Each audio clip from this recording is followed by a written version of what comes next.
Welcome to the end of many things in DC Comics this year in television and movies. The ending for the Snyderverse, which is funny because it's ties into the ending to the Arrowverse, who already did their Flashpoint. And that is what this movie was nicknamed once upon a time. You can see all the artwork behind me. The Flashpoint, because that is what the story is. It is basically DC Comics 2011's restart of their universe. With a whole bunch of stuff thrown in that was not as necessary, but missing a lot of characters they had access to. Very strange why they went the route they did with this movie. I don't understand. Some of the worst CGI I have ever seen in 2023. I don't understand. A movie that sat on a shelf for 2 years because of problems with their star that they could have fixed, which I don't understand. I don't get it. Oh, by the way, this guy who directed this movie, it was just announced today, is gotten the job to direct Batman Brave and the Bold, the new Batman movie, where him and Damian Wayne, his son, will team up to fight whoever they're gonna fight. I'm not even kidding. That was the breaking news as of this evening. I was like shocked, being like, oh boy, I know this guy's directed good stuff, and I hope this was just a lot of studio meddling and stupidity. And now that James Gunn is riding the ship, he is going to steer it away like Kevin Feige has, and we will have to see what happens. This has everybody in it, whether they have speaking lines or not. This is the film of like everything. It was fun sometimes, and then sometimes I was just like, oh my god, get on with it. Can we continue this? Is it over? Oh my god, it's not over. Oh my god, what are they doing? Oh my god, we're doing this again. The highlight of the movie, as Katie and I have agreed upon, is Michael Keaton's Batman returning at 71 years old. Michael Keaton is kicking ass because he is 71 years old when this movie comes out.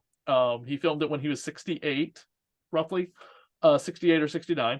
But yeah, he's 71 years old now when this movie now has come out, which is fantastic. And he looked pretty good in that movie. He's been hanging out in the Marvel universe as the Vulture, but he came back to his roots as Batman, and going further back in time to play Beetlejuice, coming up in a movie I'm sure we'll talk about at some point. But boy, I do hope that Beetlejuice movie is better than this. But hey, Michael Keaton's Batman, Ben Affleck's Batman, someone else's Batman. The only spoiler I won't give away, but you could probably find online, of who that other Batman is. That was a lot of fun. My audience reacted like nuts.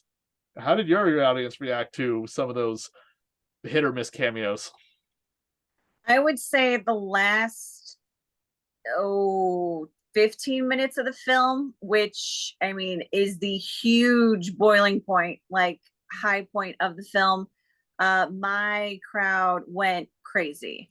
At least the people I would say that got a number of the deep cuts and then the huge cameo at the end. Yes. And Can you see as this Chris film? said, I did not. As Chris said, yeah, Michael Keaton Batman.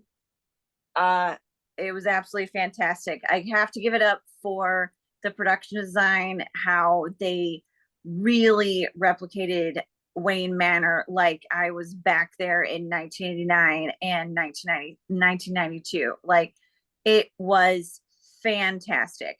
But directed by Andy Muschietti, who you may know from Mama and It Chapter 1 and 2, written by Christina Hudson and Joby Harold, which or Hodson, which unless they wrote Back to the Future, I feel like they should give whoever wrote Back to the Future a number of royalties because they really, really copied a huge amount of that film to put in The Flash. It stars Sasha Cali, Ben Affleck, Jeremy Irons, Michael Keaton, Michael Shannon, and a number of other people. It's Barry Allen, the Flash. He's trying to help his dad get out of jail. He decides he's going to go back in time, prevent his mom from being murdered, and then that will then his dad will be out of jail and all that stuff. I will have to say I don't know any of the story with Barry Allen and what happened. I would guess though that the police work would have to be pretty freaking shoddy because I mean it's not like his dad went to the grocery store at like 2 in the morning or something. Like the fact that they didn't have a single witness that would have seen that happen. I don't think is kind of dumb, because apparently his dad was is accused of like killing his mom and stuff like that, which I mean, I don't know. I asked a So cop friend of mine about that. He said that the spouse is always going to be the first suspect. well, I get that, but I mean, it's the fact that I mean, everyone can see that he's at the grocery store when stuff would have happened. Oh, you Like, mean with the head they down thing? don't, Yeah, that didn't make any well, sense. not even, I mean, even if they don't have video camera, I mean, he checked out, he bought things, like, it seems dumb. Anyway, Gotham Police, I don't know where, you know, Central but City, I think he's in. no, I don't know. Well, obviously Central City sucks. So there you go. So Barry goes back in time. He does some stuff. He's I think it is very funny though that Barry and Batman, Ben Affleck's Batman, are like almost best friends or something like that. They definitely talk a lot. Yeah. You see a number of Justice League characters in this. When Barry goes back in time to, prevent his mom from being murdered, he then screws up, of course, the whole timeline. And believe me, they talk about Back to the Future ad nauseum. Like, I think there's at least 25 times that Back to the Future is mentioned. And I'm not talking about like just subtle references. I'm saying actually they say Back to the Future that many times. So it's a big part of the film. Uh, and we also find Michael Keaton as Bruce Wayne, much older. The Wayne Manor is not what it used to be, but it is the Wayne Manor, and that is fantastic. I have to apologize to Clint Eastwood for mocking him when he did American Sniper and the horrible fake babies that he had. Those babies that he had in American Sniper make the stuff here look like Oscar. Right from the get go. I mean, Barry running, great. The Flash stuff, that's fun. Then when you get to other CGI, it's like, you guys have too much money to have it look like this. Like, honestly, it's embarrassing. There's also a lot of stuff when he's going back in time that all I could think of is like Days of Our Lives, like Sands of the Hourglass, like So is the Flash of Our Lives. It just didn't look that great. I mean, sometimes it was okay, but honestly, the majority of it wasn't that great. Yeah. Uh, I mean, they many did look at King Shark and Suicide Squad. That was amazing. That thing looked amazing. That King Shark, that character Sly Stallone played. Oh yeah, no, I mean, that's the thing. I don't know what the budget is unless it went to legal. That they couldn't have, had better CGI in this. I mean, maybe it did go to legal and, trying to cover up stuff, but the story was, I mean, the acting in a lot of parts, I mean, it's a really emotional story. So, people know how to cry on cue. That's great. It's also pretty freaking brutal. Like, they talk about like, actually killing babies. Like, that's pretty brutal for a film about a superhero film. Like, that's like, wow. But I think great performances. I think there's some major deep cuts that a number of people under the age of 50 will not get. I definitely know people under the age of 18 are just not, this is going to go right over your head. But, if this was a movie about TikTok songs or dances, I wouldn't get it either. However, this is stuff that, I mean, there's like rumored things that happened, but they didn't. And it's like, it's kind of blow your mind kind of things. I thought the post credit scene at the end was not only an insult, but a complete waste of time. I don't even understand. I mean, really, don't stay for it. You'll save it. You'll save the frustration. Yeah, it made no sense. When I first got out of this film like 2 weeks ago, I was salty. I said I wasn't sure. I mean, look, there's no way that someone could have been re-edited out of this film. Like, they are in the film 95% of the time. Like, actually 95% of the time. There's only a handful of scenes that they are not in. So there's no way that could have been redone. And Michael Keaton's great. Sasha Calle's great. You know, the number of Oscar winners that are in this film honestly astonishes me. I said go see it at that point because, you know, I liked what they did with the nostalgia factor. Like, I'm a nostalgia junkie. Right now, though, I say no. The CGI really is bad. And then there's just, I have to take a stand for the moral things about it, you know, and just that I think there's some BS going on with that. So, with the whole thing, yeah, I don't know. I just, it's definitely not one of the best superhero movies of the year. And I will have to say that I didn't think I would say this, but at this point, I'm feeling like multiverse is becoming a dirty word. Like, it's just so overdone at this point. Two And films back to back dealing with it. yeah, within a week. And this is like the third or fourth one this year. And yeah. Yeah. So Yeah. Kang had. Yeah, I again, when I first came out of it, I said go see it because of nostalgia, because of Sasha Calle, because of Ben Affleck, a number of other people that are in it, and all that stuff.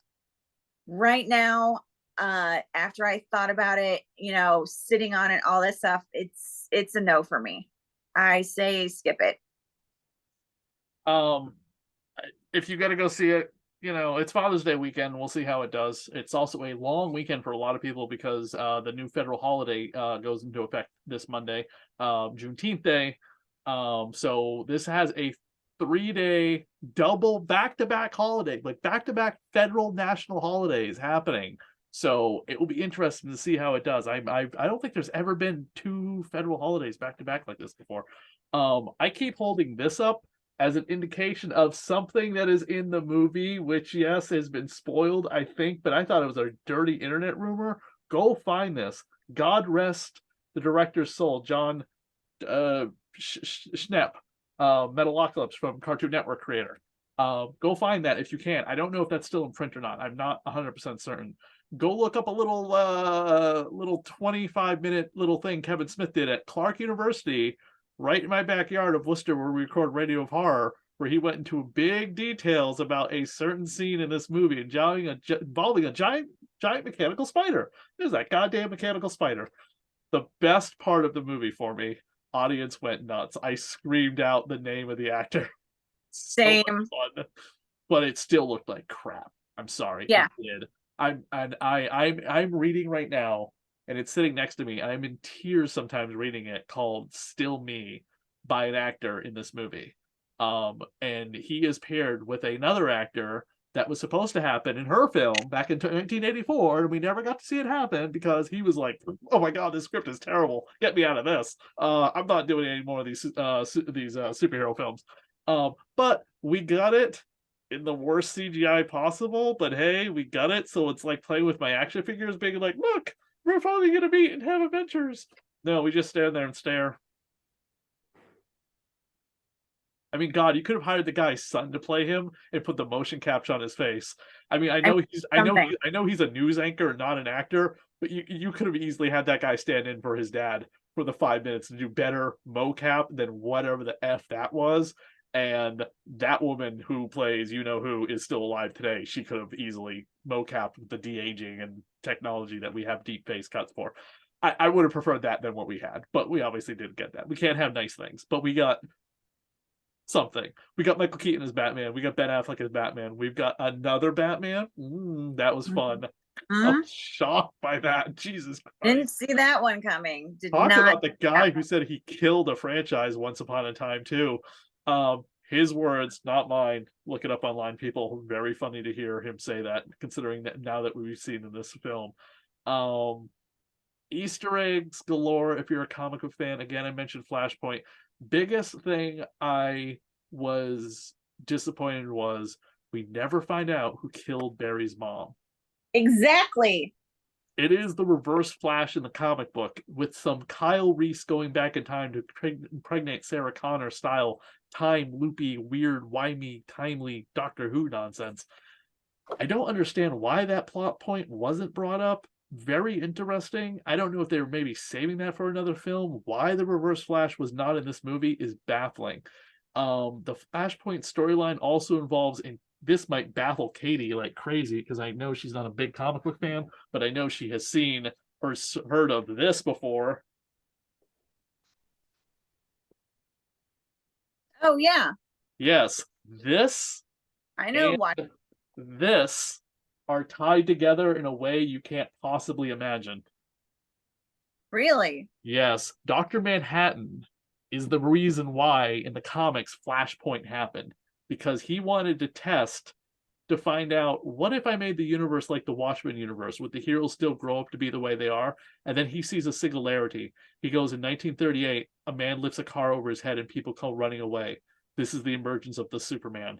Now, what if I take when the rocket ship lands in 1902 and I move time, or 19 whatever, and I move time around the rocket ship and push it forward, and the rocket ship lands in 1952. The Superman emerges in 1978. What if I move time around the rocket ship and push it forward, and the rocket ship now lands in 1972? The Superman emerges in 1984. And Dr. Manhattan keeps doing that and pushes the DC continuity in the rolling timeline that we have, because he has the ability to warp time and space.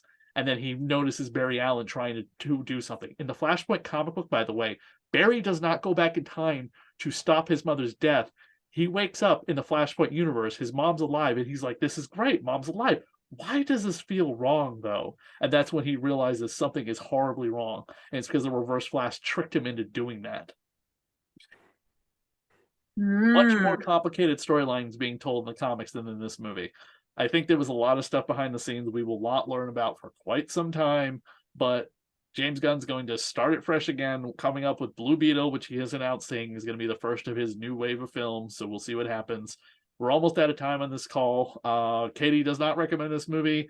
I kind of, sort of, we'll have to see. But check out the rest of the reviews here on the Radio Horror YouTube channel that we've done.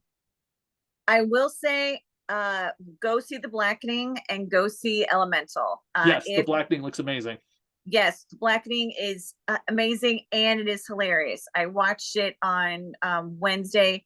I watched it on Tuesday. Go see it. It is really funny, especially this weekend, but see it anytime. And The Flash, yeah, watch the Justice League Flashpoint Paradox. Much better animated movie than this film.